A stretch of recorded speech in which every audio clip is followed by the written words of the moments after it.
Yo soy muy tradicionalista, celebro la misa tridentina, celebro la misa en latín y no que no me vengan con idioteces de sacerdotes brincando y aleluya. Es absurdo, absurdo. Yo sigo el sacrificio de la cruz, el sacrificio de Cristo en la cruz. Esa es la misa, no una aleluya protestante.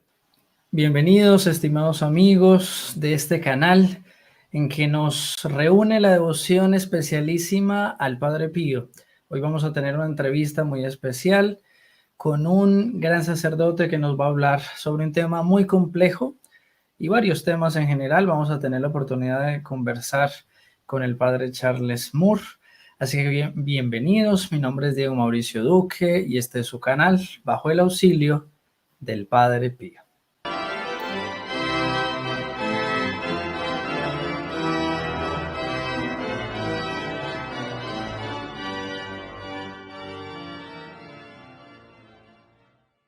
Que ese es el punto, padre, porque usted ha dicho de infiltración, de confusión y esos enemigos poderosos ad intra, que es lo más doloroso. Hay una infiltración en la iglesia, o sea, de gente que enemiga de la iglesia, de esa secta masónica, enemiga de la iglesia de Cristo. Se infiltraron dentro de la iglesia, o sea, tenemos esa infiltración dentro de la iglesia en todo lugar, o cómo se ha dado esa infiltración que el Padre Pío ya vivió. El Padre Pío, en primer lugar, sabía perfectamente bien los peligros de la masonería y del modernismo. Sabía perfectamente bien de estos peligros.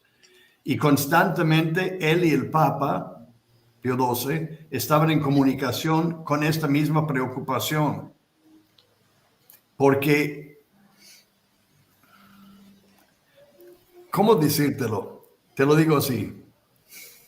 Si uno no está dispuesto a dar su vida totalmente a Cristo en servicio de la iglesia y lo hace solamente parcialmente, pues la parte que no es suyo, es su orgullo, su carrera, su mejoramiento, su ganar dinero, potencia, poder, etc. Tenemos muchos en la iglesia que desafortunadamente están buscando su propio bien, no el bien de la iglesia. Este no es un fenómeno solamente de hoy, Diego. Este es siempre, desde el principio de la iglesia. Cristo tuvo hombres viviendo con él, Judas, de este tipo. Pero en los años, en la Edad Media y sobre todo en 1717, son lo que me dijo la madre Pascualina, los años 17 son muy famosos. Sí. 1717, fundación de la masonería en Londres. 1917, aparición de Fátima. 1517. Sí, eso iba a mencionar. La revolución luterana de los protestantes. Son momentos muy fuertes en la historia humana y en la Iglesia Católica. Pero oficialmente empezó la masonería en 1717. ¿Y qué es la masonería? Vamos haciéndolo sencillamente así. Exacto. La palabra masón es una palabra legítima. Significa alguien que trabaja con piedra en construcción. Los masones eran un grupo de hombres que construían catedrales, palacios, puentes, monumentos, etcétera, etcétera. Que todavía, si uno está construyendo una catedral gótica hoy día, hay que buscar a los verdaderos masones que saben trabajar piedra. Y son poquísimos ya ya son poquísimos, porque ya la época, cuando entró el protestantismo, dejamos de construir, el mundo dejó de construir grandes catedrales. Ya se acabó. Pero los masones empezaron porque eran los hombres que trabajaban con piedra, como les dije, en todos esos monumentos grandes, y muchos de ellos se murieron en el trabajo. Imagínate, construyendo una catedral. Muchos cayeron, accidentes trágicos, etcétera, etcétera, y dejaban a sus mujeres y a sus hijos, viudas y huérfanos. Entonces, los masones eran sus hermanos en el trabajo, formaron un grupo y ellos mantenían a sus viudas y a sus huérfanos. Esta era la idea. Era una sociedad muy cristiana. Claro. Como los primeros síndicos, o como se dice, uniones, sociedades que tienen los trabajadores, ¿verdad? De hoy. Bien. ¿Sindicato? O? Bueno, sindicato es italiano. ¿Qué se dice? Nosotros llamamos unión de trabajadores. ¿Cómo se llaman? Sí, un sindicato. Creo que hoy en día el sindicato es muy socialista, pero... es muy socialista. La legítima. Pues, nosotros llamamos unions, por ejemplo, para mantener sus propios derechos, un grupo de hombres y mujeres trabajando en el mismo, fontaneros, carpinteros, lo que sea, forman grupos de sociedades entre sí para proteger sus derechos, ¿sí? Bien, así hicieron los masones, la misma cosa. Bien, pero cuando se dejó de construir grandes edificios, lo que tenían ya establecido los masones, otros tomaron la ventaja de esto y usaron sus grupos para empezar un club de ideas. ¿Sí? Okay. Se reunían estos grupos en tal parte, tal noche, etcétera, etcétera. Pues ya entraron otros hombres con ideas y dijeron, mire, en lugar de preocuparnos por viudas, etcétera, etcétera, pues ya no existen las sociedades nuestras. Vamos hablando de ideas de democracia, de fraternidad, ya todo eso, ¿verdad? Liberté, égalité, fraternité. Sí, liberté, fraternité, égalité. Ya, vamos hablando de esas cosas. Y ellos, por esto, crecieron mucho, formaron un grupo formal y empezaron a penetrar diferentes gobiernos muy activos en la Revolución Francesa, por ejemplo, muy activos en la Revolución Americana. Nomás ve tú un billete de $1. No, y ahí están todos los símbolos de los masones, ¿verdad? Novus Ordo Seclorum. Exactamente. Y con el triángulo, el pirámide y el ojo. No, increíble. Total. Ellos formaron... Aquí, padre, qué pena, en Hispanoamérica, las independencias fue también masonería, ¿no? Nuestro libertador, que es Simón Bolívar, fue masón. Así es. Fueron los masones que infiltraron, penetraron las sociedades e influenciaron mucho a las revoluciones que eran contra la Iglesia Católica en primer lugar. Odiaban con un odio purísimo a la Iglesia. ¿Por qué, padre? Esa sería una pregunta que puede... ¿Por qué ese odio, no? Porque fraternidad, igualdad son conceptos hasta cristianos, ¿no? La fraternidad, exactamente. De Dios. A ver, tú sabes el por qué y te lo voy a sacar. A ver. No, espérame. Excelente pregunta. ¿Por qué? ¿Por qué odiaban tanto la Iglesia Católica? ¿Cuál es la razón de ser de la Iglesia? ¿Por qué existe la Iglesia? Para dar a conocer al mundo a Dios, ¿no?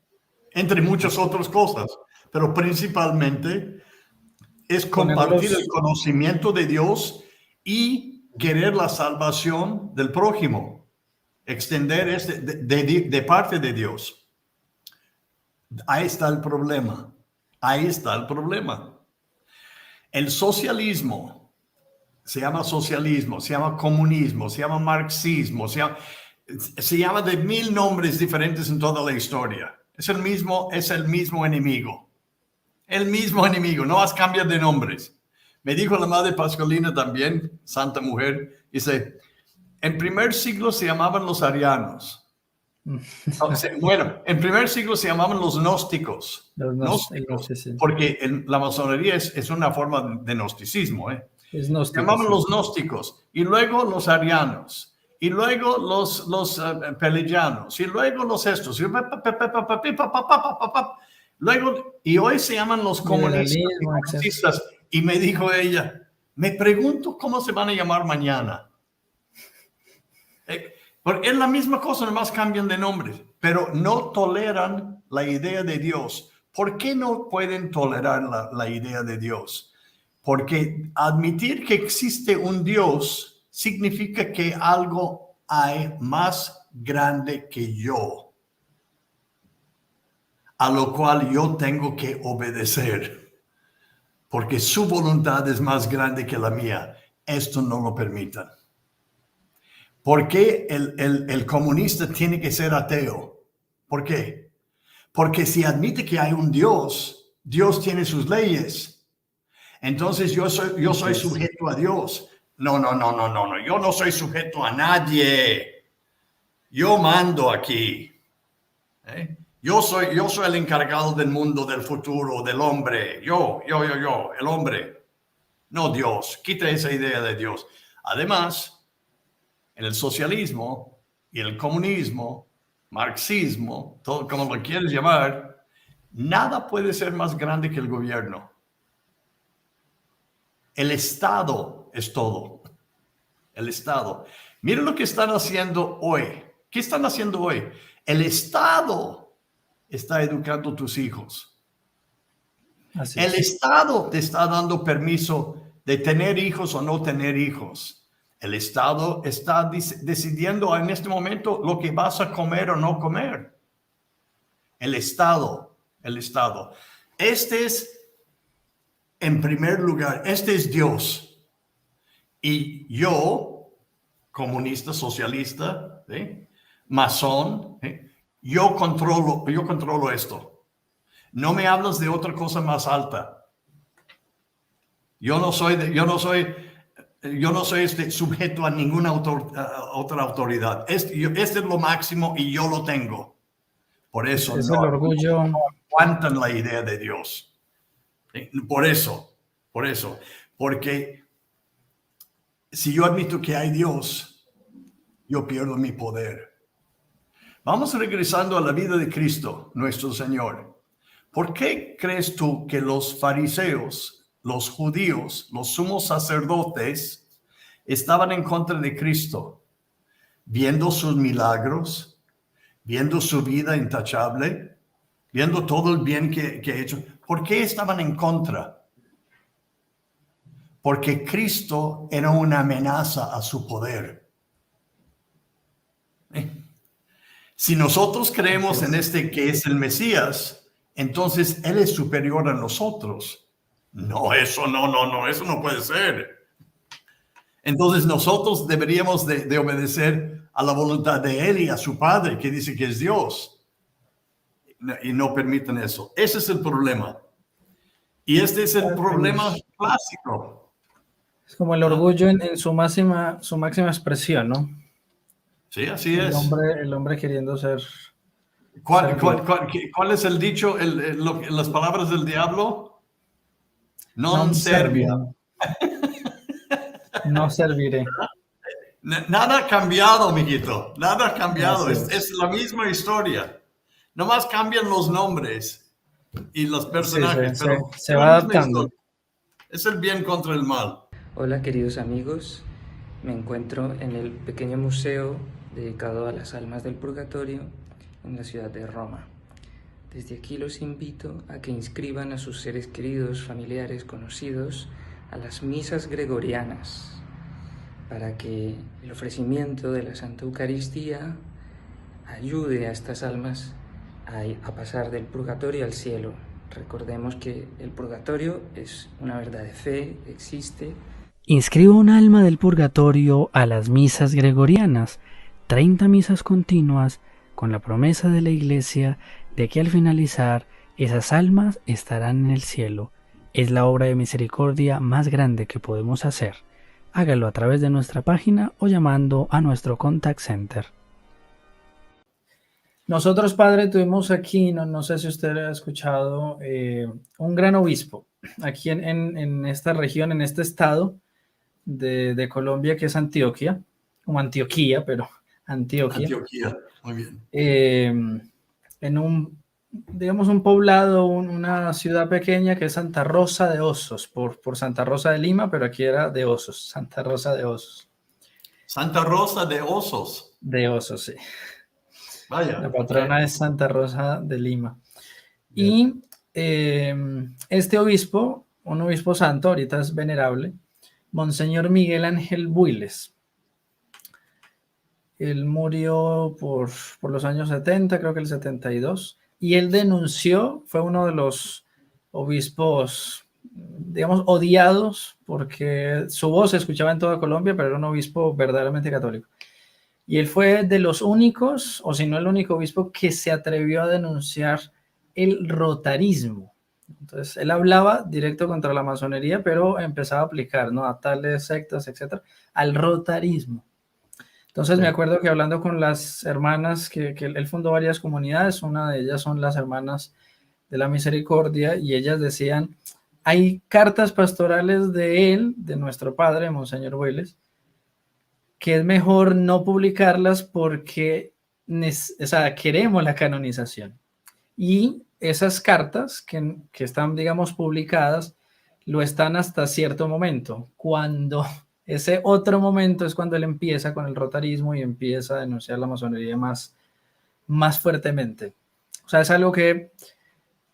ese punto, ¿no? O sea, como ellas dicen, bueno, es que es un poco inconveniente esas cartas donde él es más fuerte con la masonería, denuncia aquí lo que fue el Bogotazo, que fue, digamos, toda una revolución y hecha por la masonería. Y todo eso, o sea, las cartas más fuertes de Monseñor Builes son esa época que no están publicadas, que uno consigue, pero por ahí, por otros medios o extractos, o simplemente no es tan fácil, porque es inconveniente para la canonización, padre. Entonces, como esa es la pregunta capciosa, ¿por qué sería inconveniente para la canonización? La política, pasa ahí, ¿no? la un hombre política, santo. amigo. La política, no, la polaca, como dicen. Así es. No. Mire, el ser humano siempre es imperfecto. Y la iglesia también está lleno de imperfectos. Prueba es que yo soy miembro. Así es. Me admiten a mí como miembro, así es que estoy seguro que es imperfecto. Pero siempre hay estas luchas, siempre. Y yo le dije también, mire, llegamos a este otro libro, y no estoy aquí para vender libros, sino para decirte que sé más o menos de lo que estoy hablando. Asesinato en el grado 33. Grado 33, ¿qué es? La masonería. Masonería. Y estoy en este libro hablando de la muerte de Juan Pablo I, el Papa Juan Pablo I. Tú eres colombiano.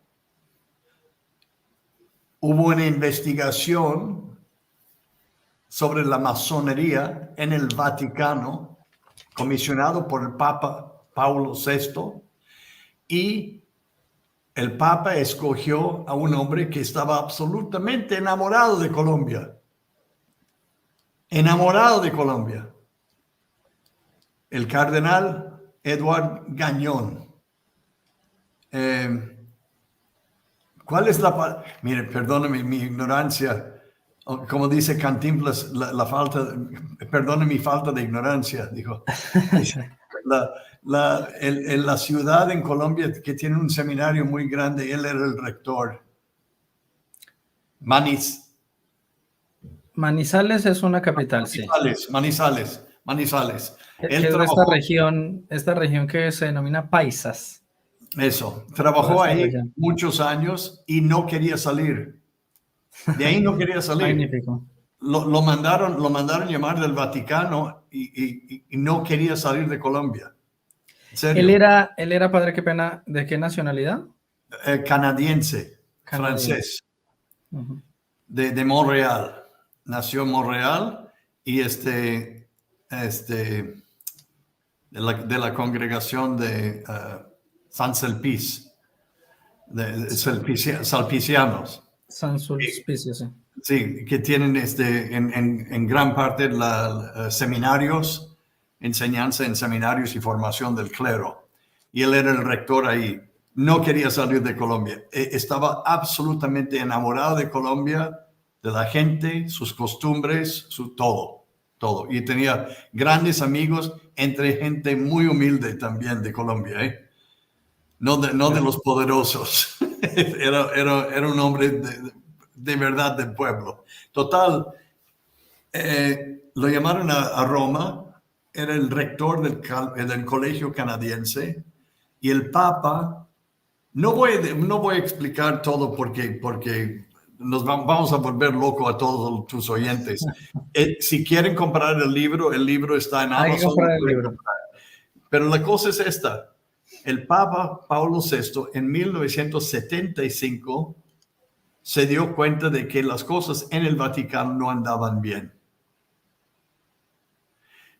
Empezó con un arquitecto, el arquitecto de la misa nueva. Él se llamaba Annibale Bugnini.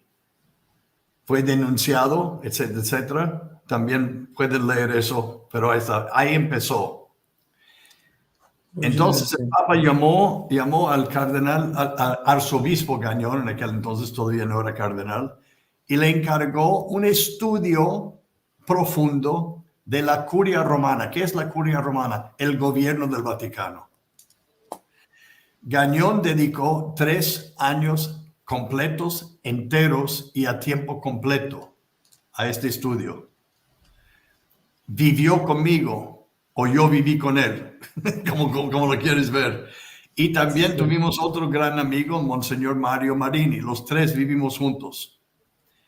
Y cuando terminó su estudio, me tocó a mí manejar el coche, llevarlo a la audiencia con el Papa para entregar los documentos. No voy a entrar en toda la historia. Repito, si quieren leerlo, es fascinante el libro, se me hace muy fascinante y muy bueno. Magnífico. Pero la cosa es esta. Gagnon presentó todo un reportaje, fruto de 3 años de trabajo, de investigación, etcétera, sobre la masonería que había infiltrado el Vaticano. Y en particular, por eso me estoy metiendo en un lío. Tarde o temprano voy a pagar las consecuencias de decir esto, pero es la verdad, no me importa. Y además, como bien, es bueno porque soy viejo ya. Bienaventurados los perseguidos.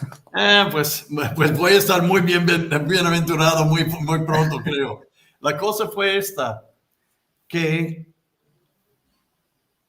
Gagnon se dio cuenta con pruebas. O sea, no es solamente su opinión. Era un hombre escrupulosamente de pruebas, quería todo por escrito, juramentos, hechos. Hechos son hechos, no pláticas, no rumores, etc. Exacto. Él tenía pruebas de que el hombre encargado de hacer todos los obispos en el mundo, un cardenal que se llamaba Sebastián Baggio, era un masón, alto en la masonería italiana. Entonces, ¿por qué? Era, perdón, sí. Padre, el encargado de... La congregación de los obispos. O sea, para sugerir los obispos y así. No solamente para sugerir, para hacerlos. Uno dice, fue hecho obispo por el Papa. Ok, ¿tú crees que el Papa va a conocer las 5,000 diócesis del mundo? Okay.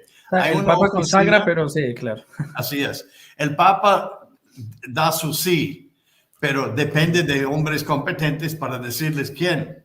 Y ellos hacen las investigaciones, etc. Estaba en un punto estratégico.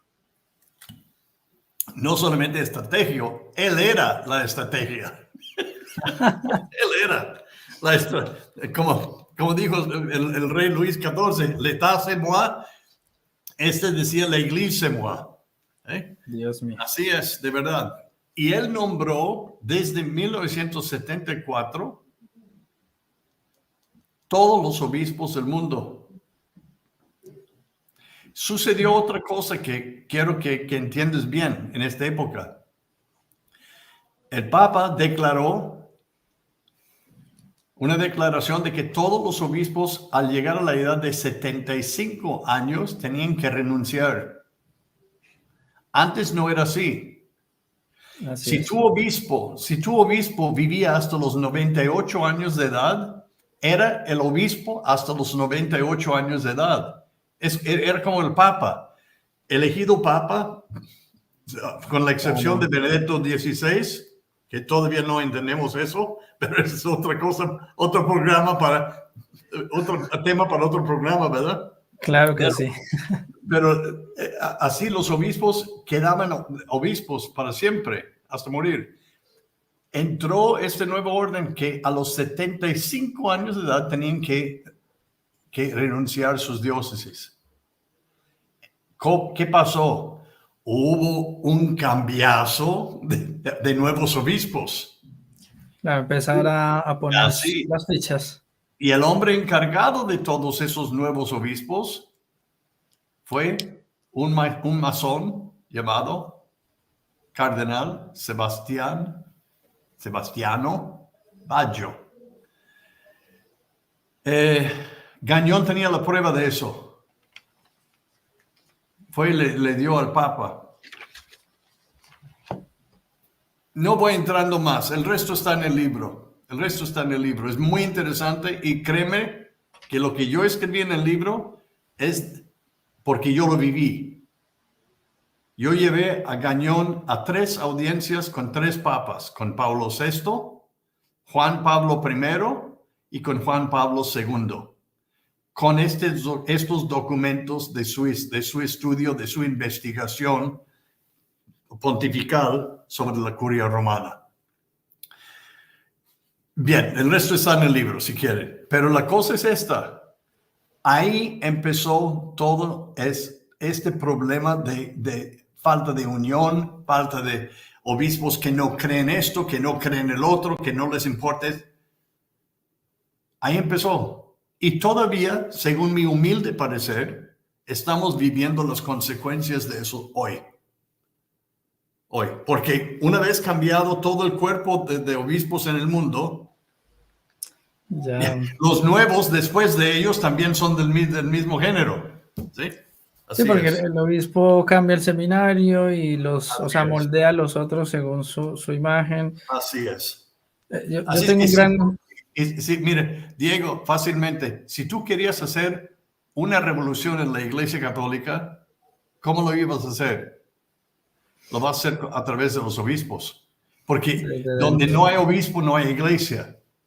Ellos son lo fundamentalmente importante en todo. Así es. Además, también Gagnon descubrió los planos de los masones, de la masonería italiana, para tumbar el banco, las finanzas del Vaticano. Y se lo dijo el Papa Juan Pablo II, que no le hizo mucho caso. Los estigmas del Padre Pío, que llevó durante 50 años en su carne, con gran dolor, agonía, sufrimiento físico y moral, están vinculados al sacrificio que el Padre Pío hizo por la conversión de los pecadores y por la salvación de las almas del purgatorio. Inscriba un alma del purgatorio a las misas gregorianas, 30 misas continuas, con la promesa de la Iglesia de que al finalizar esas almas estarán en el cielo, es la obra de misericordia más grande que podemos hacer. Hágalo a través de nuestra página o llamando a nuestro contact center. Aquí, padre, llega algo y es, bueno, esa infiltración y eso que se da. Y usted mencionaba a Bugini que dice el padre Wilhelm, digamos, en esa historia del Rin desemboca en el Tíbet, ¿no? Todas las discusiones conciliares y cómo se dio todo eso. Sí. El evento más importante a mi modo de ver fue el Concilio Vaticano II, ¿no? En el siglo XX. Más incluso que las guerras, etcétera, fue como el epicentro, ¿no? El mundo entero, aún ese mundo que está contra Cristo, se volcó hacia el concilio y el concilio fue el epicentro, ¿no? También la iglesia mostró una grandeza por tantos obispos, bueno, por tantas cosas, pero era como el lugar, el momento indicado para la masonería actuar, ¿no? Sí. Era como el punto de quiebre, pero podría decirse que eclosionó algo que ya estaba, o fue el momento de Algo que en gran parte, mire, yo creo que no te voy a choquear, no te voy a poner en shock con lo que te voy a decir en esto. Ya eres muchacho grande, ya capaz de entender y aguantar cosas. Hay ciertas personas en la iglesia, y ha sido durante 2000 años, hay ciertas personas que ni siquiera en Dios creen. El trigo y la cizaña. Sí, es increíble, pero de verdad, es cierto. Por ejemplo, si tienes tú a un obispo que está comprometido, su ser, comprometido con la masonería, se vendió a la masonería, ¿cuánto va a creer en Dios? ¿Cuánto se va a preocupar por el bien de la iglesia? ¿O tiene otro Nada. Dios? Exactamente, así es. Y muchas ideas modernistas, quisiera también tener más tiempo con explicar todo eso, pero ustedes, yo creo que sí han tenido programas sobre el modernismo, ¿no? Si no, deberían de tenerlo. Deberían de buscar a un teólogo, un buen teólogo, sacerdote o laico, que de verdad entiende el modernismo. Lo que es el modernismo es la síntesis de todas las herejías del mundo en uno. Entró en el mundo fuertemente después del concilio. Voy a corregirte, no estoy completamente de acuerdo con algo que dijiste y quiero aclararlo. No es tanto el Concilio Vaticano II. Yo soy muy tradicionalista, celebro la misa tridentina, celebro la misa en latín y que no me vengan con idioteces de sacerdotes brincando y aleluya, es absurdo. Yo sigo el sacrificio de la cruz, el sacrificio de Cristo en la cruz. Esa es la misa, no una aleluya protestante, ¿sí? Sí. Ahora, el modernismo estaba en todas partes metidos, esperando poder hablar, pero no podía. Estaba controlado. El Concilio Vaticano tiene unos documentos hermosísimos. De verdad. Los he leído, los he estudiado. También, admito, hay algunas cosas que necesitan aclaraciones muy serias. ¿Sí? Eso sí, definitivamente. Pero en sí, no es el concilio el problema. El problema es que después del concilio, nadie mantuvo orden. Todo a la buena de Dios. Sí. Tú no estabas ni siquiera en vida después del concilio. Yo sí, pero yo me acuerdo toda la cosa. Todo se hacía en nombre del concilio. El espíritu del concilio, en nombre del concilio. Bueno, yo leí los documentos del concilio. Yo fui uno de los pocos que ha leído los documentos. Y todo el mundo diciéndome que en el espíritu. Pues, ¿cuál espíritu? ¿Dónde está eso? Y nadie, incluyendo el Papa, perdóname mucho, pero incluyendo a Pablo VI, no sostuvo el punto de disciplina. No lo hizo. Por debilidad de carácter suyo, no sé por qué. Pero no era un hombre fuerte y se ocupaba. Si tú vas a abrir una lata de sorpresas, necesitas un hombre fuerte para controlar lo que sale. Y fue casi una caja de Pandora, ¿no? O sea, todo el mundo hable, todo el mundo haga. Exactamente. Una caja de Pandora, exactamente. Y no tuvimos el hombre o los hombres suficientes, fuertes, para controlar, para decir hasta aquí no más, hasta acá no más. No, todo lo que se quiere. Yo vi, alguien me mandó el otro día una grabación de una misa en México. No voy a decir ni dónde, ni qué. Me quedé con la boca abierta. Un sacerdote brincando, gritando, haciendo maromas, con el conejito de Pascua, con niños gritando. Parecía un manicomio. Me pongo a pensar, viendo esto, ¿ese es el sacrificio, la repetición del sacrificio de Cristo en la cruz? Perdóname, entonces estoy mal yo.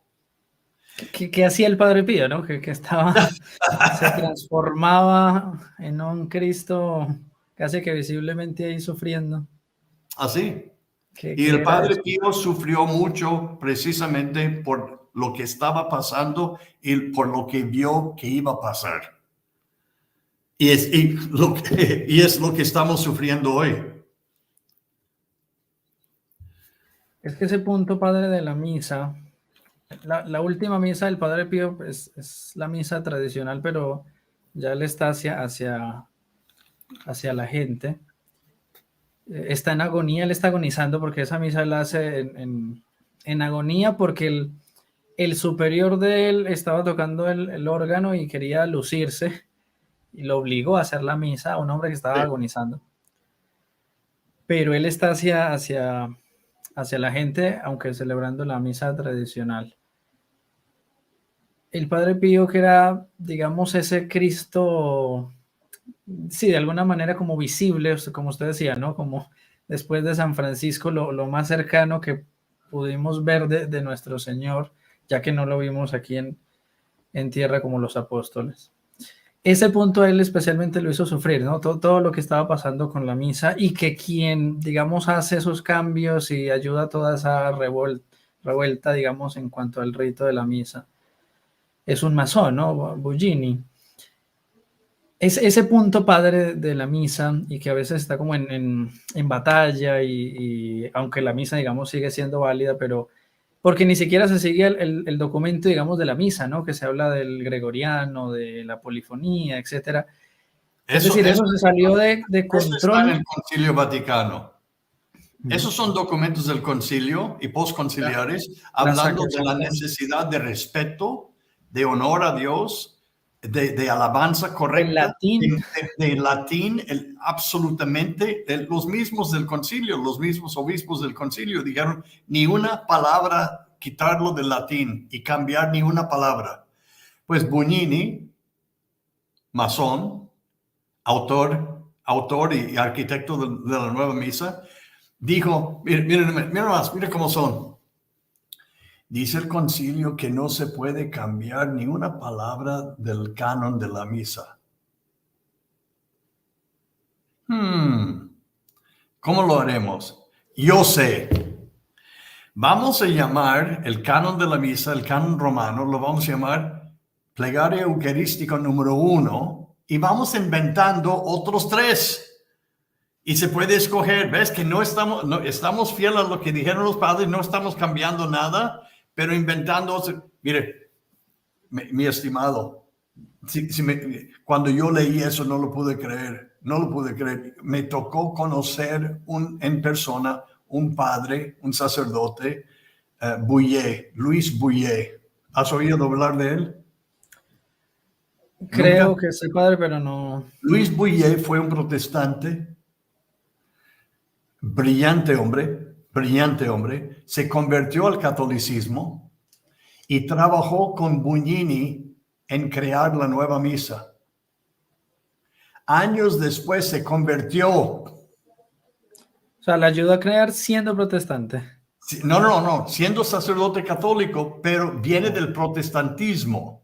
Ya, Luterano era. Y precisamente mucho de lo que nosotros tenemos en la misa hoy, la nueva misa, es de Lutero. Sí. ¿Sí? Una de las cosas principales era dar la comunión en la mano. Ese es de Lutero. ¿Por qué insistieron los protestantes en dar la comunión en la mano? Para acabar con esta superstición católica de que este es el cuerpo de Cristo. Porque si lo tratas así como si fuera nada, pues poco a poco se quita la idea de la gente de que es el cuerpo y sangre, divinidad de Cristo. Es solamente un pan. Es más, ni pan es porque no comemos pan plano. Así. Y lograron. Acuérdate como el Padre Pío y tu servidor celebran la misa después de la consagración, sin abrir estos dedos por miedo de que se va a caer las partículas. Una partícula pequeña de la hostia.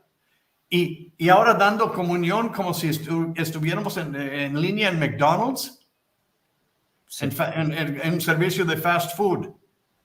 Absurdo. Es que hicieron todo lo que podían penetrar para terminar con la iglesia en la fe en la Eucaristía. Este padre Luis Bouillet, y quiero que lo entiendas bien, él era el encargado de escribir la segunda plegaria eucarística. Lo que se usa, lo que tú escuchas en cada misa casi es el más usual. Santo como la es más corta, ¿no? Señor, fuente de toda santidad, santifica estos dones, ¿bien? Esto, él lo compuso. ¿Y sabes dónde lo compuso? En una pizzería, sobre la mesa, en una servilleta, tenía que terminarlo para el día siguiente. Él y otro sentados en una trattoria. Pizzería no era, yo creo que comieron espagueti en lugar de pizza. Y compuso la cosa y dijo, esto está, a las 10 de la mañana estaba sobre el escritorio de Bugnini, ¿sí?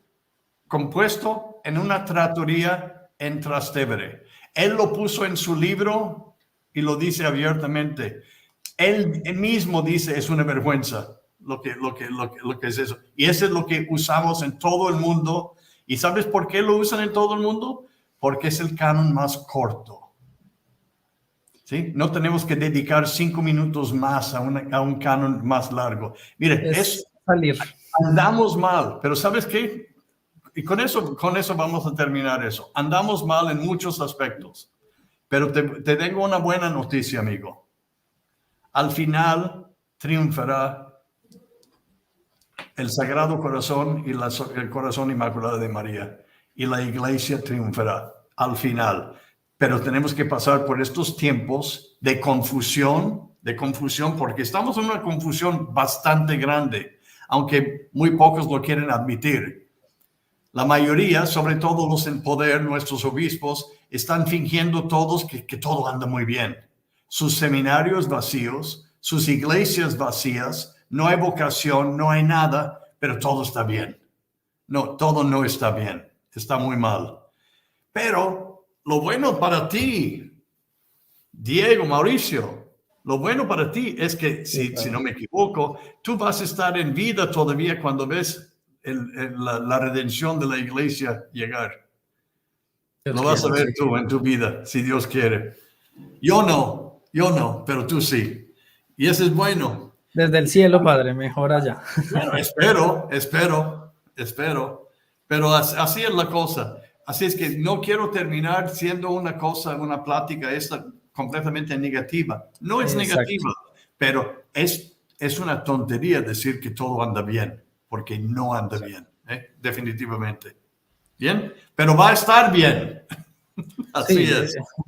eso le iba a decir yo, padre, que a veces profetas de desgracias, pero digamos que la reina de los profetas en Fátima nos dijo eso, ¿no? Dios castigará a los hombres, sí, no me consagran a Rusia, etcétera, etcétera, pero al final mi inmaculado corazón triunfará. Así Es muy es. bonito eso, padre, porque de todas las advocaciones y de Nuestra Señora, etcétera, que el Padre Pío era muy devoto de Nuestra Señora, obviamente. Marca de los predestinados, como dice San Luis. Así Él que es. curó a tanta gente, quien curó a él fue Nuestra Señora, ¿no? Fue Nuestra Señora la advocación de Fátima, y él confiaba en ese triunfo del Inmaculado Corazón, y entonces es muy bonito eso que usted nos dice al final. Hay una cabeza que debe ser aplastada y hay un talón que la debe aplastar, y ese es el de Nuestra Señora. Padre, magnífico. Oye, pero mira, amigo, tienes algo de teólogo tú, ¿eh? Está muy bien, está muy bien. Me da mucho gusto. Yo creo que, Más bueno, bien. aquí Pues hay, yo les felicito el trabajo que están haciendo, sobre todo la difusión de la verdad, ¿eh? Y de animar a la gente que sí, miren, no tenemos que hacernos tontos. Sí estamos en tiempos muy difíciles, pero vamos a ganar. Yo leí hasta la última página del libro, leí el libro hasta el final. Y en el final ganamos. Así. Así es. No se desanimen, ¿ok? Sí, padre. Y para terminar aquí atrás, no sé si se alcanza a ver, hay un santo que es, digamos, la fundación nuestra legalmente constituida. Bueno, no entre comillas, legalmente constituida, está dedicada a este santo, San Ezequiel Moreno Díaz, el gran luchador contra el liberalismo colombo-ecuatoriano. Él era el obispo de Pasto, aunque él era español. Y digamos que la batalla de él, de San Ezequiel, era como diciendo: yo combato a los enemigos, pero mi mirada está allá en lo alto, ¿no? Está en el cielo, ¿no? Yo os combato, pero mi mirada está en Dios. Y yo creo que eso es lo que a nosotros nos toca, ¿no? Combatir Una cosa muy bella, el capítulo de la vida de nuestro Señor y de San Pedro. Cristo está caminando sobre el agua. Pedro está en el barco y mira hacia afuera y dice: Señor, llámame a ir a ti. Yo quiero caminar sobre el agua. Sale y dijo al Señor: vente. Empieza a caminar y empieza a caminar sobre el agua. De repente, su enfoque lo pierde. Está viendo a Cristo. Lo pierde un momento y empieza a ver las olas y sentir el viento, las dificultades, y pone más atención a esto que a Cristo y empieza a hundirse. ¿Cuál es la lección? Nunca perder el contacto con Cristo. Adelante, no hay que quitar los ojos fuera de Él. No mirar aquí ni allá, ni preocuparte por eso ni el otro. Enfocar la vista en Cristo. No perderlo de vista y adelante. ¿Ok? Ok. Magnífico, padre. Muchísimas gracias. Esperamos volverlo a tener aquí. Va a ser un placer inmenso, y bueno, si nos puede dar su bendición paternal para que terminemos, padre, por favor. Dominus vobiscum, et cum spiritu tuo, benedictio de omnipotente Patris, Filio, Spiritus Santo, scendit super vos, et manet semper. Amén. Que Dios les bendiga mucho y mucho ánimo. Muchas gracias, padre, y vamos a terminar pidiendo para usted y para los que nos ven, que el Padre Pío les bendiga abundantemente. Gracias.